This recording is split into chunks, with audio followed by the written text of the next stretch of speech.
Hello students, I am here again for this next session of this our poetry session. Again we are learning a poem here, the second poem which is written by Robert Frost. We have already learned the poem Dust of Snow, and as far as you all remember, in class 9th we have learned a poem Road Not Taken. The road is less traveled by. It's a very famous quote. It's a very famous poem that we have already learned. And Robert Frost, as we all have learned till now, that he is a poet who really used the very intense language just to express the deep thought and emotions.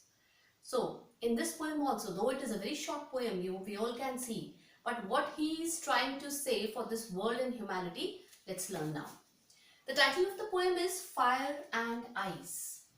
I will loudly read this poem once. Some say the world will end in fire, some say in ice.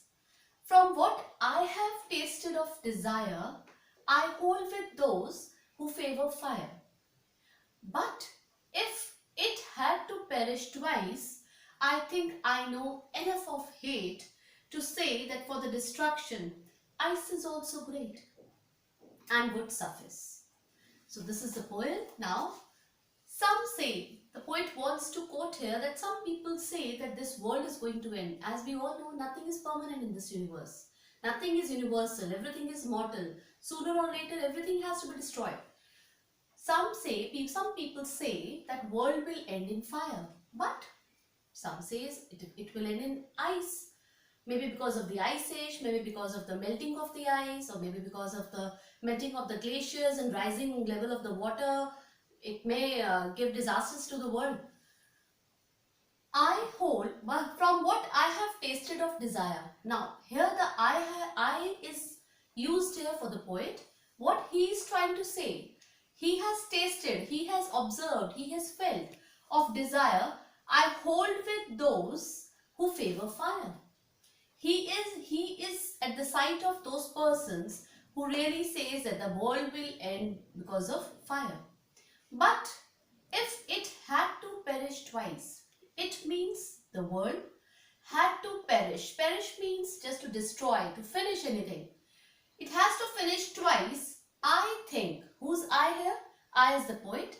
He thinks that he knows enough of hate to say that for destruction, ice is also great.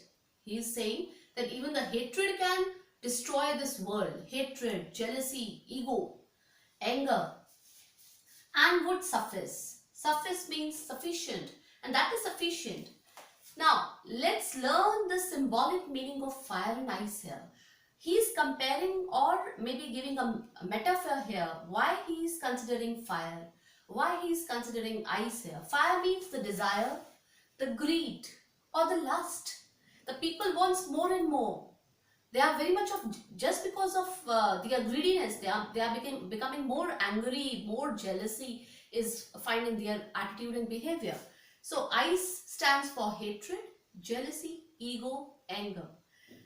That's why the poet wants to say here that the world will end just because of the desirous nature of the people, the greedy nature, or if not, then by the hatred and jealousy or the egoistic nature of the people will end or will destroy the humanity.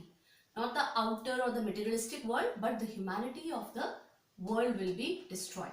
So, in this poem, what the poet wanted to convey the message, he says that this world will end in fire, but according to the nature, it will end in ice also. But the poet favors the people who think that the world will end in fire. In the next stanza, the poet says that it would be very fearful if the world destroyed twice. Just as the ice can destroy the world by melting slowly, similarly the hatred brings the nation on the brink of destruction. So the poet suggests to be far away from hatred and to be a true human being. So it is a very short poem, but the learning of being human, just to bring the humanity again in one's heart and mind, this is the message, a hidden message in this poem has been given by the poet Robert Frost. So, if we have to again revise the word meanings, tasted means flavor, and in the book when it is said hold means when he agree. when the poet agrees. Perish, that means destroy or finishes. And if destruction, that means ruin. When anything is ruined. Hate, we all know that, for the hatred. Now, sufficient, that means a person, it will be sufficient enough when the world will end by ice only. So this is the poem that we have learned, and the deep meaning of the poem is to have the humanity in one's soul so that we all can protect the world, we can save the world. Not to destroy the world by greediness, hatred or jealousy. That is the meaning of, or the moral lesson of the poem, which has been given by the poet Robert Frost. Thank you. Now we will come again. We will continue with our lessons. These are the 2 poems we have finished till now. And I will continue with the lesson Letter to God in my next lesson. Thank you.